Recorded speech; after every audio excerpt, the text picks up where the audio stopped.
गुरुदेव के चरणों में कोटि कोटि प्रणाम। गुरु शक्तियों के चरणों में कोटि कोटि प्रणाम।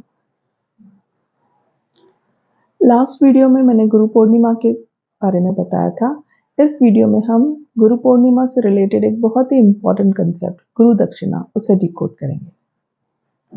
जब हम गुरु दक्षिणा की बात करते हैं तो ये बहुत ही हमारा जो गुरुकुल सिस्टम था, बहुत ही पुराना सिस्टम जो था हमारे देश में, गुरुकुल सिस्टम, जिसमें बच्चे 25 साल की उम्र तक गुरुकुल में रहते थे, गुरु के साथ रहते थे, आश्रम में रहते थे और 25 साल तक गुरु उनको जो विद्या सीखने जाते थे वो तो सिखाते ही थे, पर उसके साथ साथ बड़ों का रिस्पेक्ट करना, सोसाइटी में कैसे चलना है, दूसरों की कैसे मदद करनी है, एक अच्छा इंसान बनने के लिए जो जो कैरेक्टर्स है वो भी उन्हें सिखाया जाता था हमारे गुरुकुल सिस्टम में। और जिस दिन गुरु को लगता था कि मेरा जो शिष्य है ये अभी गुरु बनने लायक हो गया है, ये अभी गुरु बन सकता है, इसमें इतनी विद्या आ गई है कि अभी ये दूसरों को भी सिखा सकता है, तब गुरु को लगता था कि मेरे पास जो कुछ था मैंने अपने शिष्य को दे दिया। और उस दिन उस शिष्य की जो शिक्षा है उस गुरुकुल में खत्म हो जाती थी और तब गुरु दक्षिणा मांगी जाती थी या तो दी जाती थी। कभी कभी गुरु डिमांड करते थे कि हमें ये चाहिए, या कभी कभी शिष्य खुद ही अपने मन से कुछ दक्षिणा देते थे। तो ये जो गुरु दक्षिणा थी ये क्या था? ये एक कह सकते हैं हम ऑथराइजेशन सर्टिफिकेट था। ये सर्टिफिकेट उस बात का था कि आज से तुम एक ऑथराइज्ड पर्सन हो, ये विद्या किसी और को सिखाने के लिए, ये विद्या यूज करने के लिए। आजकल के सिस्टम में, आजकल का जो एजुकेशन सिस्टम है, हम एग्जाम देते हैं, सर्टिफिकेट लेते हैं, डिग्रीज, डिप्लोमास, ये सब मिलती है हमें और फिर हम उसे यूज करते हैं। तो वो जो सर्टिफिकेशन था that was equivalent to the guru dakshina. गुरु दक्षिणा दी ही तब जाती थी या ली ही तब जाती थी जब वो शिष्य एक गुरु बनने लायक हो चुका था। आजकल के सिस्टम में हमें सर्टिफिकेशन तो मिल जाता है, पर आप देखोगे कि डुप्लीकेट सर्टिफिकेट्स भी बन जाते हैं, लोग चीटिंग करके भी एग्जाम पास कर लेते हैं। तो इस चीज की कोई गारंटी नहीं है कि अगर किसी को सर्टिफिकेशन मिली है आज के एजुकेशन सिस्टम में तो वो इंसान केपेबल है, he has full knowledge about that particular course. पर जुने जमाने में गुरु दक्षिणा का जो सिस्टम था ये एक फुल प्रूफ सिस्टम था। कैसे? आप देखो कर्ण के केस में हमें लगता है कि कर्ण के साथ, महाभारत के कर्ण के साथ एक नाइंसाफी हुई है, बट एक्चुअली में कर्ण ने जो अपनी विद्या प्राप्त की थी वो गुरु को झूठ बोल के प्राप्त की थी। उसके जो गुरु थे परशुराम जी, उसने उन्हें झूठ बोला था कि वो एक ब्राह्मण है। उस जमाने में या तो क्षत्रिय वो विद्या प्राप्त कर सकते थे या तो ब्राह्मण अपने सेल्फ प्रोटेक्शन के लिए, पर कर्ण ने झूठ बोला और उसने वो विद्या प्राप्त की। जब उसके गुरु को पता चला तो उसे इस बात का बहुत दुख हुआ कि इस इंसान ने झूठ के बल पे विद्या प्राप्त की है। तो उन्होंने उसे कहा कि जब भी तुझे उस चीज की जरूरत पड़ेगी तुझे ये विद्या काम नहीं आएगी। तो नो डाउट कर्ण ने सब कुछ सीखा, लेकिन जब जब उसे जरूरत पड़ी तब तब उसकी विद्या काम नहीं आई।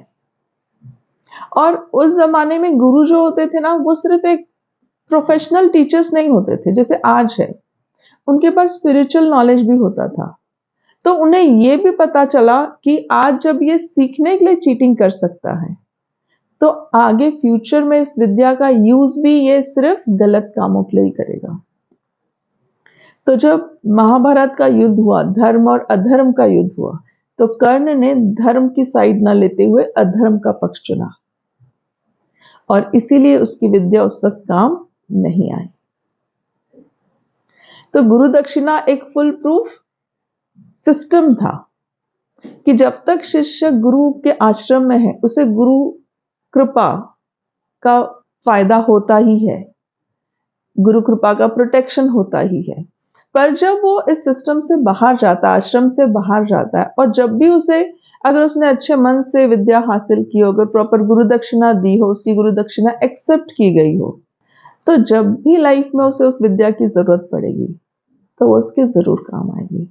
अगर वो किसी मुसीबत में फंस जाता है और अपने गुरु को याद करता है, तो साक्षात गुरु उसके सामने प्रकट होके उसकी हेल्प जरूर करते थे। अगर हम एकलव्य का एग्जाम्पल देखें, तब भी हमें लगता है कि एकलव्य के साथ गलत हुआ, गुरु द्रोणाचार्य ने उसके साथ गलत किया, पर गुरु कभी गलत नहीं करते। अगर सामने से आपको वो बात गलत भी लग रही हो, तो भी उन पे अगर हम फेथ रख के करें, तो वो हमेशा आपके ही फायदे में होगी वो बात।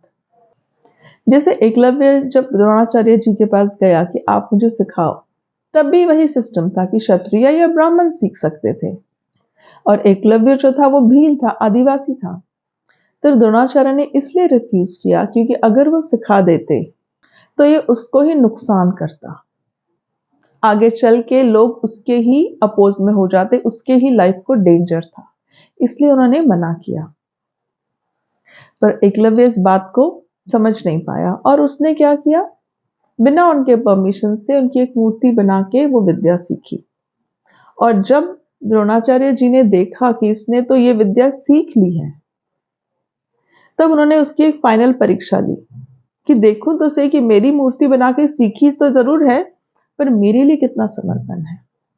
और यही डिसाइडिंग फैक्टर था जो कि एकलव्य को जिंदगी में बचा सकता था या नहीं।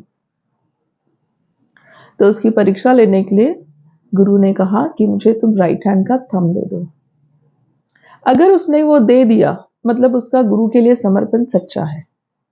हाँ, गलत तो उसने स्टेप ले लिया है कि गुरु की आज्ञा का पालन नहीं किया, पर एटलीस्ट एक अच्छी चीज है कि समर्पण है। तो इसी का टेस्ट लेने के लिए गुरु द्रोणाचार्य ने उसका अंगूठा मांगा, क्योंकि अगर वो राइट हैंड का अंगूठा दे देता है तो वो कभी भी अपना बो एंड एरो नहीं उठा सकेगा। तो एक परीक्षा थी कि तुम देते हो कि नहीं देते हो, मेरी बात मानते हो या नहीं। और एकलव्य उस टेस्ट में पास हुआ। एज अ रिजल्ट क्या हुआ, आज तक भी एकलव्य को बहुत अच्छा माना जाता है, एक महान शिष्य माना जाता है। शिष्य का नाम आए और एकलव्य का नाम ना आए, ऐसा हो ही नहीं सकता। तो द्रोणाचार्य ने उसके जो वो गलत कर्म थे, जो उसने गुरु से छुपा के, उनके परमिशन के बिना, उनकी आज्ञा के बिना जो विद्या सीखी थी, वो बुरे कर्म अपने नाम ले लिए, क्योंकि समर्पण सही था। और हम द्रोणाचार्य जी को गलत बताते हैं, गलत समझते हैं कि उन्होंने एकलव्य के साथ गलत किया। तो उसके बुरे कर्म गुरु ने ले लिए और उससे एक ऐसा आशीर्वाद दिया कि वो हमेशा, जब गुरु शिष्य की कभी भी एग्जाम्पल डिस्कस हो, तो हमेशा एकलव्य का नाम जरूर लिया जाएगा। और एक और, जैसे मैंने कहा कि उस जमाने के गुरुओं को स्पिरिचुअल नॉलेज भी था, तो उन्हें यह भी पता था कि एकलव्य ने इस गलत विद्या, जैसे गलत तरीके से उसने जो विद्या हासिल की है, इसका वो गलत ही यूज नहीं आएगा, वो चाहकर भी इसका सही यूज नहीं कर पाएगा। और फ्यूचर में यही हुआ, एकलव्य अधर्म के साइड से ही लड़ा। आज गुरु दक्षिणा तो हम नहीं देते, पर किसी न किसी तरह टीचर्स वो सारे एग्जाम्स हमसे लेती ही हैं, हमें उस वक्त रियलाइज नहीं होता। फॉर एग्जाम्पल, जब हमें कोई होमवर्क दिया जाता है, जब हमें कोई असाइनमेंट दी जाती है, तो हमें गुस्सा आता है, इरिटेशन होता है कि हमें ये काम दिया गया, असाइनमेंट दी गई, इतना कोई देता है क्या, इतना होमवर्क देता है क्या। और वो टीचर हमें बिल्कुल अच्छी नहीं लगती जो होमवर्क या असाइनमेंट देती है। मतलब पहले ही टेस्ट में हम फेल हो जाते हैं। कुछ बच्चे होते हैं जो क्या करते हैं, बहुत अच्छे से टीचर का काम करते हैं, असाइनमेंट भी करेंगे तो प्रॉपर डेकोरेट करके करेंगे। तो ये क्या है, ये कुछ स्टेप्स हैं जो आपको करने पड़ते हैं एजुकेशन सिस्टम में। ये कुछ चीजें हैं, टेस्ट टीचर ले रही है, पर टीचर को इसका रिजल्ट नहीं पता। ये भगवान देख रहे हैं कि आपके गुरु के प्रति क्या श्रद्धा है। 4 लोगों के बीच हम टीचर का मजाक उड़ाते हैं, उस वक्त तो बहुत अच्छा लगता है कि लोग हंस रहे हैं हमारे साथ, हमारे जोक उनको पसंद आ रहे हैं, पर क्या ये सही है? गुरु का मजाक बनाना सही है? तो एज अ रिजल्ट क्या होगा? जब हमें सर्टिफिकेशन मिल जाएगा तो उस विद्या का सही यूज नहीं होगा। कभी कभी एग्जाम में भी हम चीटिंग करते हैं।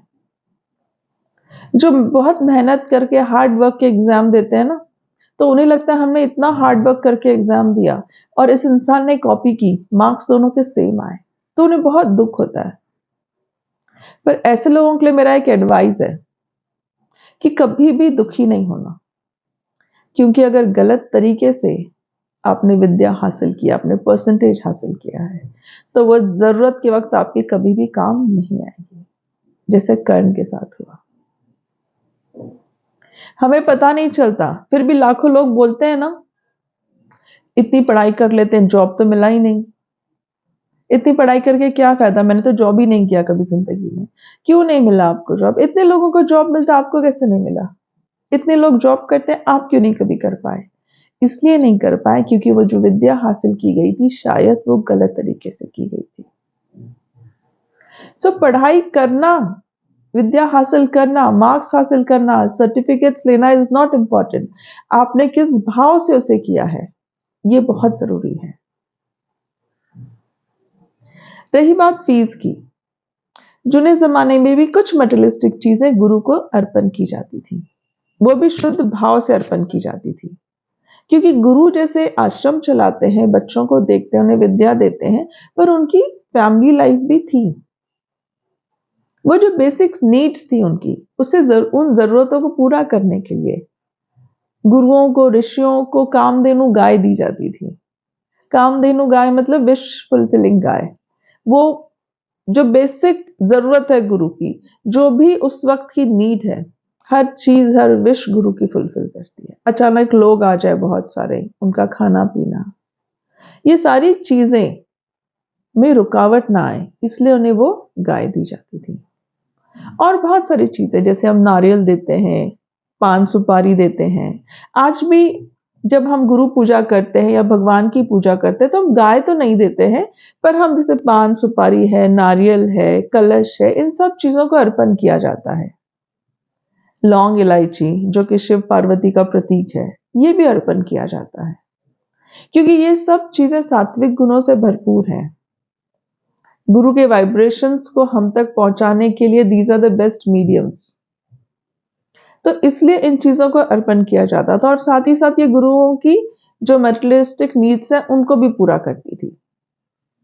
तो हम कहते हैं कि जुने जमाने में तो दक्षिणा, गुरु दक्षिणा ली जाती थी, फीस कहाँ ली जाती थी, तो ये गलत है। तब भी होता था और आज भी होता है। आज जरूरतें अलग है सबकी, तो गाय देने से तो मुश्किल हो जाएगी ना, गाय रखेंगे कहाँ? तो इसलिए आज हम फीस देते हैं, पर उसको देते वक्त भी आपको ऐसा भाव आना चाहिए मन में कि हाँ, हम गुरु को दक्षिणा अर्पण कर रहे हैं, उस भाव से हमें वो देना है, तो ही वो विद्या हमें फलेगी। और ऐसा नहीं है कि गुरु दक्षिणा हमेशा मटेरियलिस्टिक चीजों से या पैसे से ही नापी जाती थी। कभी कभी ऐसे अगर गुरु को लगे कि कुछ शिक्षा बची हुई है, कुछ एग्जाम बाकी है, कुछ और सुधार शिष्य में जरूरी है, तो लास्ट मोमेंट गुरु दक्षिणा के वक्त भी उनका वो फाइनल एग्जाम होता था, सरप्राइज टेस्ट हम कह सकते हैं। एक स्टोरी है इससे रिलेटेड जो मैं आपसे शेयर करना चाहूंगी। बहुत पुराने जमाने की बात है, एक आश्रम में गुरु अपने कुछ शिष्यों को सिखाते थे। तो उनमें से ऐसे हुआ कि 3 शिष्यों ने, बहुत स्मार्ट थे वो, तो विद्या उन्होंने बहुत जल्दी हासिल कर ली और वो इस लायक बन गए कि गुरु बन सके। तो जैसे ही गुरु को लगता है कि अब ये नेक्स्ट गुरु बन सकते हैं, इतनी विद्या, इतनी शिद्दत इनमें है, इतनी लगन इनमें है, तब वो गुरु दक्षिणा मान के उन्हें आश्रम से विदा करते थे। तो वो जो टाइम आया जब तीनों को कहा गया कि आपकी शिक्षा भी पूरी हो गई, तो उन्हें थोड़ा सा अहंकार आ गया, ईगो आ गया कि इतने सारे बच्चों में हम तीनों ने ही सबसे पहले ये काम कर लिया। तो उस अहंकार में उन्होंने गुरु से भी कह दिया, गुरु जी कुछ गुरु दक्षिणा मांगिए, हम आपको कुछ देना चाहते हैं। एक्चुअली शिष्य की ये लिमिट है कि वो गुरु को कुछ देने के लायक ही नहीं है। जिस दिन हम ये समझ जाए, उस दिन हम सही मायने में शिष्य हो जाएंगे। तो गुरु ने भी मुस्कुराते हुए कहा, ठीक है, बहुत सिंपल सा टास्क देता हूं मैं तुम्हें। तुम क्या करो, जंगल से सूखे पत्ते मेरे लिए एज अ गुरु दक्षिणा ले आओ। तो उन्होंने कहा इतनी सिंपल चीज, हमें कुछ और डिफिकल्ट टास्क दीजिए, इंपॉर्टेंट काम दीजिए। ये तो कुछ भी नहीं है, तो सूखे पत्ते तो ऐसे ही फालतू पड़े रहते हैं जंगल में। तो बोला कुछ नहीं, मेरे लिए एक बोरा भर के आप सूखे पत्ते ले आओ। तो तीनों दोस्त चले गए, जंगल में गए। तो उस दिन सरप्राइजिंगली सूखे पत्ते ही नहीं थे, बड़ी मुश्किल से उन्हें सिर्फ एक मुट्ठी सूखे पत्ते मिले। तो उन्होंने सोचा कि इतना मुश्किल टास्क कैसे हो गया, सूखे पत्ते लाना तो बहुत इजी काम है। तो उसी वक्त उन्होंने एक आदमी को वहां से गुजरते हुए देखा। तो उसे कहा कि हम जंगल में सूखे पत्ते लेने आए थे, हमारे गुरु ने दक्षिणा के तौर पर उन्हें मांगा है, पर हमें यहाँ मिल नहीं रहे, क्या आप हमारी हेल्प कर सकते हैं? तो उस इंसान ने उनसे माफी मांगी और कहा कि मेरे चूल्हे में लगाने की लकड़ियां खत्म हो गई थी, तो आज सुबह ही मैंने सारे सूखे पत्ते लेके अपना चूल्हा जलाया। पर उसने कहा कि गांव में एक इंसान है, एक व्यापारी है जो रोज सूखे पत्ते जमा करके ले जाता है। अगर शायद उसके पास कल के हों पत्ते या स्टॉक में हो तो आप उससे पूछ सकते हैं। तो वो तीनों दोस्त बड़े खुश हुए और उस व्यापारी के पास गए गांव में, और उससे पूछा कि क्या हमें आप सूखे पत्ते दे सकते हो, क्योंकि वो तो वेस्ट ही है। तो नहीं कहा उससे, उस व्यापारी ने कहा कि मैंने सूखे पत्तों से प्रसाद के दोने बनाए और वो बेच दिए, क्योंकि मुझे पैसों की बहुत जरूरत थी, तो मेरे पास एक भी अभी सूखे पत्ते नहीं है। तो वो और कंफ्यूज हो गए कि अब क्या करें। तो उस व्यापारी ने कहा कि मैं एक ओल्ड लेडी को जानता हूँ, एक बूढ़ी अम्मा को जानता हूँ जो गांव के बाहर रहती है और वो सूखे पत्ते जमा करती है, तो आप उससे पूछ सकते हो क्या उसके पास कुछ एक्स्ट्रा है। बहुत खुश हो गए, चलो हम उस अम्मा से तो ले ही लेंगे, रिक्वेस्ट कर लेंगे। और वो उस अम्मा के पास गए, और वो अम्मा जो है आयुर्वेदिक दवाइयाँ बनाती थी सूखे पत्तों को जमा करके। तो उसने उनको कहा, आई एम वेरी सॉरी, मेरे सारे पत्तों से दवाइयाँ बन चुकी हैं, तो मेरे पास कुछ भी आपको देने के लिए नहीं है। और वो खाली हाथ अपने गुरु के पास आए और पूरा उन्होंने किस्सा बताया और माफी मांगी। तो गुरु ने कहा कि तुम भले ही वो न ला पाए, पर तुम्हारी कोशिश तुमने पूरी की, इसलिए आपकी जो दक्षिणा है ये मैं एक्सेप्ट करता हूं। आपकी मेहनत ही आपकी गुरु दक्षिणा है। और इससे हमने क्या सीखा ये बताओ। तो बड़े सोच में पड़ गए कि पर उनके पास कोई जवाब ही नहीं मिल रहा था। तो गुरु ने कहा कि भले ही आप गुरु दक्षिणा लाने में फेल हो गए, पर अगर आप बता दो कि इससे आपने क्या सीखा, तो वो सीख ही एज अ गुरु दक्षिणा में एक्सेप्ट कर लूंगा। उन तीनों ने बहुत सोचा कि क्या आंसर हो सकता है, क्या सीख मिली हमको, क्या सीख मिली, पर वो कुछ जज नहीं कर पा रहे थे। तो इतने में जो दूसरे बच्चे बैठे थे उनमें से एक बच्चा बोल पड़ा कि गुरुजी मैं समझ गया आप क्या समझाना चाहते हैं। तो बोला क्या? बोला मुझे ऐसे लगता है कि ये सीख उनके लिए नहीं थी, ये सीख हमारे लिए भी थी, क्योंकि जब उन तीनों को आप वो विद्या खत्म हुई और आप उन्हें आश्रम से भेज रहे थे, तो हमें ऐसे लग रहा था कि कहीं ना कहीं हम कम हैं उनसे, कहीं ना कहीं हम फेल हुए, हम उस लिमिटेड टाइम में विद्या हासिल नहीं कर पाए जितने जल्दी इन्होंने कर दिया। पर आपके इस एग्जाम्पल से हमने ये सीखा कि कोई भी चीज संसार की छोटी या बड़ी नहीं होती, या कोई भी चीज संसार की कम इंपॉर्टेंट या ज्यादा इंपॉर्टेंट नहीं होती। एक सूखे पत्ते भी अगर हम सोचें बैठ के तो इट इज अ वेस्ट, पर वो सूखे पत्ते भी कितने जने यूज करते हैं, कितने जनों के लिए वो एक मीन्स ऑफ इनकम है, सोर्स ऑफ इनकम है। दवाइयां बन सकती है, प्रसाद के दोने बन सकते हैं, चूल्हे की आग लग सकती है। मतलब सूखे पत्ते में भी इतना इंपॉर्टेंस है, तो हम ऐसे क्यों समझ रहे हैं कि अगर इन तीनों ने हमसे पहले विद्या हासिल कर ली, कंप्लीट कर ली, तो हम कम है और वो ज्यादा है। हमारा कुछ और काम है, हमारा कुछ और पर्पस है और उनका कुछ और। तो इस बात को वो तीनों ने भी समझा और उन्होंने भी सॉरी बोला कि हमें भी थोड़ा सा जो अहंकार या ईगो आ गया था कि हम इनसे ग्रेट है, वो भी गलत है। कंपैरिजन जब भी हम करते हैं किसी से, तो हम सिर्फ ये देखते हैं कि हमें क्या अच्छा है। कभी कभी हमें ऐसा लगता है कि उनमें इतना अच्छा, हमें तो वो नहीं है। तो कंपैरिजन करने के बदले हमें जो गुण दिए हैं, हमें जो अच्छी क्वालिटीज दिए हैं, हम उन्हें डेवलप करें और दूसरों को जो अच्छी क्वालिटीज दी है वो डेवलप करेंगे। सबके लाइफ का पर्पस अलग होता है, सेम पर्पस किसी का भी नहीं है, इसलिए सबको अलग अलग क्वालिटीज दी गई हैं लाइफ में। तो इस तरह से गुरु दक्षिणा के थ्रू कभी कभी गुरु एक एग्जाम भी लेते हैं, कभी कभी उन्हें एक कहते हैं लास्ट इंफॉर्मेशन, लास्ट एक मैसेज भी देते हैं। हमेशा मटेरियलिस्टिक चीजें या कुछ चीज मांगी ही नहीं जाती। सिमिलरली शिष्य भी जब गुरु को देता है तब ऐसा नहीं है कि कुछ, जैसे एकलव्य ने अंगूठा दिया तो ऐसे कुछ फिजिकल देना ही पड़ता है। जैसे महाभारत के युद्ध में जब अर्जुन के सामने द्रोणाचार्य आए तो अर्जुन ने लड़ने से साफ इनकार कर दिया कि ये मेरे गुरु हैं, मैं इनके सामने अपने हथियार नहीं उठा सकता। तो ये अपने गुरु के प्रति उनका लव, उनका रेस्पेक्ट, उनका आदर, ये एक बेस्ट गुरु दक्षिणा है।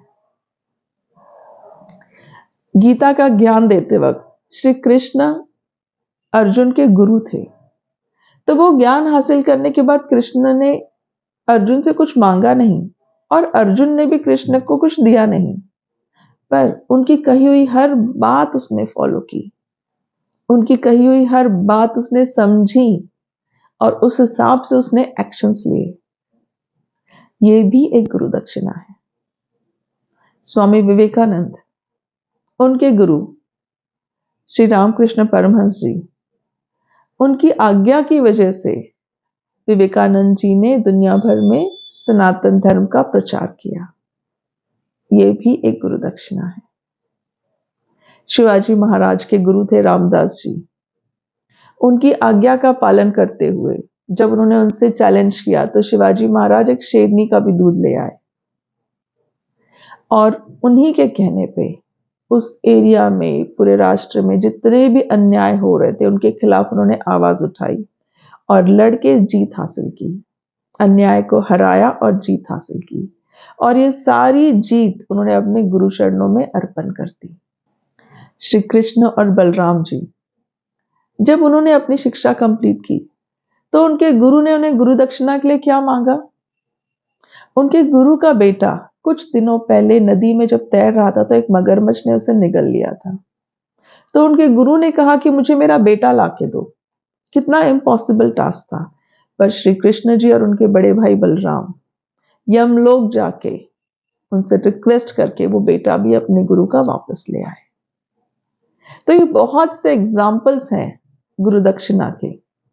पर्पस सिर्फ यही है, ये चेक करना कि शिष्य का गुरु के प्रति कितना समर्पण है, कितना ट्रस्ट है, कितना भरोसा है।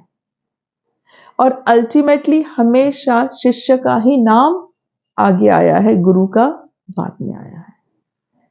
तो जिस दिन गुरु को लगे कि मेरा शिष्य इस लायक है कि वो मेरे नाम के आगे जा सके, कि वो अपना नाम मेरे नाम के भी आगे भी कर सके, उस दिन उससे गुरु दक्षिणा मांगी जाती है कि आज से आप ऑथराइज्ड पर्सन हो, सर्टिफाइड पर्सन हो। और इस गुरु दक्षिणा के बाद गुरु का आशीर्वाद उस शिष्य के साथ जिंदगी भर रहेगा। वो हर वक्त उस विद्या को यूज कर पाएगा। जरूरत पड़ेगी कभी मुसीबत के वक्त तो आंख बंद करके अगर गुरु को याद करें तो गुरु हमेशा उसके पास आ जाएंगे। तो अगर हम आज के एजुकेशन सिस्टम की बात करते हैं तो हम अपने गुरु को क्या दे सकते हैं एज अ दक्षिणा? जब भी हमारे गुरु कुछ काम करने के लिए कहते हैं, कुछ असाइनमेंट करने कहते हैं, कुछ होमवर्क करने देते हैं, तो ये अगर हमने टाइम पे किया तो ये दिखाता है कि हम गुरु आज्ञा का कितना पालन करते हैं। अगर गुरु गुस्से में आके हमें डांटे और हमें कहे कि ये 5 बार लिखो या 10 बार लिखो, उस वक्त हम अगर सही भाव से वो चीज 5 बार या 10 बार लिखे तो वो चीज हमें जिंदगी भर याद रहेगी। ये फेथ हम में रखें कि ये जो पनिशमेंट दिए ये मेरे भले के लिए है, ये भाव अगर हम रखें तो हमें हमेशा हमारी विद्या काम आएगी, जरूरत के वक्त जरूर काम आएगी। ऐसे भी बहुत बच्चे होते हैं जो 50 बार भी लिख लेते हैं फिर भी उन्हें वो कंसेप्ट याद नहीं होता। क्यों? क्योंकि हर बार लिखते वक्त उनके मन में आता है कि ये तो टीचर ने गलत किया, वेस्ट है, क्यों लिखवा रही है हमसे टीचर, क्यों हमें पनिशमेंट दे रहे हैं। ये भाव बदल के देखिए आप वो चीज जिंदगी भर नहीं भूलेंगे। 5 ही बार लिखने की जरूरत पड़ेगी, 50 बार की नौबत ही नहीं आएगी। ट्रस्ट, फेथ, ये दे सकते हैं हम गुरु को। गुरु कभी डांटे, टीचर कभी डांटे, हो सकता है आपकी गलती ना हो, फिर भी क्या आप चुप रहते हो या उल्टा जवाब देते हो? ये टेस्ट है आपके ईगो का, कि क्या आप में ईगो है, कि डांटते ही आपका ईगो हर्ट हो गया कि मैं क्यों सुनूं, मैंने कोई गलत नहीं किया। सुनना इसलिए है क्योंकि वो बड़े हैं, वो गुरु हैं, उनका हक बनता है हम पे। अगर कोई आपको लाइफ लॉन्ग कोई चीज देता है यूज करने के लिए, लाइफ लॉन्ग आपको ब्लेसिंग देता है, लाइफ लॉन्ग आपके कर्म उठाता है, तो उसके बदले वो कभी डांट भी तो सकते हैं। और देखा जाए तो गुरु अगर आपको डांटे, मतलब आपके कर्म थोड़े कम हो गए। कुछ कर्म काटने के लिए हम दुनिया में आते हैं, अच्छे कर्म भी और बुरे कर्म भी। बुरे कर्म काटना मतलब कभी हम बीमार होते हैं, कभी कुछ हमसे टूट फूट जाता है, कभी हमें नुकसान मिलता है बिजनेस में, कभी कोई चीज गुम जाती है, कभी तबीयत बहुत ज्यादा खराब हो जाती है, कभी दोस्तों से बिछड़ जाते हैं, किसी से झगड़ा हो जाता है। ये सब तरीके से हमारे बुरे कर्म कटते हैं। जब हमें अच्छे दोस्त मिलते हैं, अच्छे साथी मिलते हैं, अच्छी लाइफ मिलती है, अच्छी बिजनेस, अच्छा कार, अच्छी नौकरी, ये सब हमें अच्छे कर्मों की वजह से मिलता है। पर अगर हम किसी को गुरु मान लेते हैं, तो बुरे कर्म जो है हमारे, गुरु की थोड़ी सी डांट में लाखों कर्म हमारे कट जाते हैं, अगर गुरु बिना वजह डांट दे तो इस भाव से अगर आप टीचर्स की डांट खा लो कि ठीक है टीचर है ना, इतना सिखाती है, इतना ज्ञान देती है, कभी डांट भी लिया तो क्या हो गया, हम तो छोटे ही हैं ना, और कितने छोटे हो जाएंगे। इस भाव से कभी डांट सुन लो, क्योंकि यह आपके ईगो का, आपके अहंकार का टेस्ट है। जेलसी, किसी और को ज्यादा मिला, आपको कम मिला, ये भाव भी टीचर दूर करती है। कैसे? कभी होता है ना कि आपको भी 20 मिला, किसी और को भी 20 मिला, पर अचानक से टीचर उसकी तारीफ कर देती है, सिर्फ ये चेक करने के लिए। ये वो जानबूझ के नहीं करते, पर this is a process through which आपके सारे विकार कम होंगे, धुलते जाएंगे, अर्पण करते जाओगे आप एक गुरु को। तो जैसे ही उसकी तारीफ की, तो आपके मन में ऐसे नहीं आना चाहिए कि मेरी क्यों नहीं की, मुझे 19 मिला, उसे 20 मिला, एक क्यों ज्यादा मिला, टीचर ने उसकी तारीफ कर दी, कभी मुझे भी मिल जाएगा, आज उसे ज्यादा जरूरत थी, मुझे कुछ और अच्छा मिलेगा। हो सकता है घर जाते ही मम्मी मेरी फेवरेट चीज बनाए, हो सकता है संडे को मम्मी मुझे बाहर घूमने ले जाए, उस 20 वाले को ना ले जाए। तो जेलसी भी कम हो सकती है अगर हम गुरु की सारी चीजों को एक्सेप्ट करें, ब्लाइंडली एक्सेप्ट करें। बहुत सारे शिष्य ऐसे हैं, स्टूडेंट्स ऐसे हैं जो ढोंगी शिष्य हैं। ढोंगी शिष्य मतलब वो आगे तो टीचर के बहुत अच्छा बोलते हैं, बहुत प्यारा प्यारा बोलते हैं, बट टीचर का जाते ही, टीचर का टर्न लेते ही हम उनकी बुराई करने लगते हैं। हम जैसे ही टीचर कोई काम बोलती है, हम हाँ टीचर जी जी बिल्कुल बिल्कुल बिल्कुल कर लेंगे, और जैसे ही जाए, अरे यार क्या काम दे दिया, अब क्या बोलूं टीचर के सामने, अच्छा नहीं लगता। तो ये भी ढोंगी शिष्य की कैटेगरी में आता है। तो आप सोच लीजिए, कहीं ऐसा ना हो 5 साल बाद जब आप कहीं अप्लाई करने जाओ, प्रैक्टिकल लाइफ में से यूज करने जाओ, तब आप कहें आजकल तो मार्केट में जॉब्स ही नहीं है, हमें जॉब क्यों नहीं मिल रहा, और वही आपके क्लास के 10 जने बहुत अच्छी जॉब कर रहे हो, बहुत अच्छा सेटल लाइफ जी रहे हो। So it is in your hands. और ये पेरेंट्स का कर्तव्य है, पेरेंट्स का काम है कि उन्हें ये समझाना कि फ्यूचर जो उनका है ये आज ही के हाथ में है। आज जो हम बिहेव करेंगे, आज जो हम कर्म करेंगे, उसी पे हमारा फ्यूचर डिपेंड है। The choice is yours. फिर जिंदगी को ब्लेम करना, दुनिया को ब्लेम करना, गवर्नमेंट को ब्लेम करना, अपने पेरेंट्स को ब्लेम करना, ये सब ब्लेम गेम करने की जरूरत ही नहीं पड़ेगी अगर हम शुरू से कुछ प्रिंसिपल्स अपने लाइफ में फॉलो करें। और सबसे इजी होता है, जो आपके गुरु हैं उनका बताया हुआ हर काम आंख बंद करके फॉलो करें, सबसे सिंपल हो जाता है। इस गुरु पूर्णिमा गुरु चरणों में यही प्रार्थना है कि आप सबके जिंदगी में जो भी गुरु हैं, उनका बताया हुआ हर काम आप पूरी श्रद्धा, ट्रस्ट, फेथ इससे कर पाए। और आपके सारे कर्म जो आपके गुरु उठा रहे हैं, इसके बदले हम रोज ये प्रार्थना करें कि हमारे गुरु का स्वास्थ्य हमेशा अच्छा रहे और उनकी आयु दीर्घ हो। क्योंकि गुरु एक माध्यम है जो परमात्मा का चैतन्य हम तक पहुंचाते हैं। परमात्मा और गुरु में अगर कुछ अंतर है तो सिर्फ और सिर्फ शरीर का अंतर है। परमात्मा शरीरधारी नहीं है और गुरु शरीरधारी है। तो इस शरीरधारी परमात्मा का स्वास्थ्य शरीर हमेशा निरोगी रहे, स्वस्थ रहे। आज से हम यही प्रार्थना करेंगे। आप सबको स्वामी जी का खूब खूब आशीर्वाद। जय बाबा स्वामी।